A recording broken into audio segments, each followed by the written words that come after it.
Hii ni soka la bongo. Mchezo kati ya Simba na Singida Black Star umemalizika. Simba amejichukulia alama 3 tu ya ushindi. Hii ni baada ya Chama kupenyeza pasi kama Lula kumpenyezea pale Mpanzu na ameweza kuweka bao ambalo limewapa Simba ushindi wa alama 3.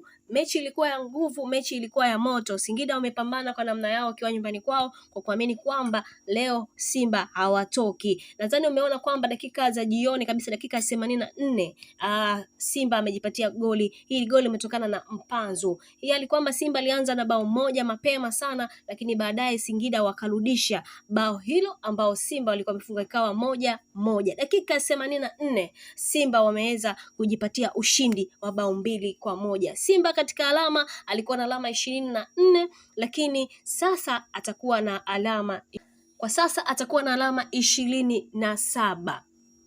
Simba wameondoka na ushindi kutoka kule Singida, na Singida wameondoka hawajapata kitu.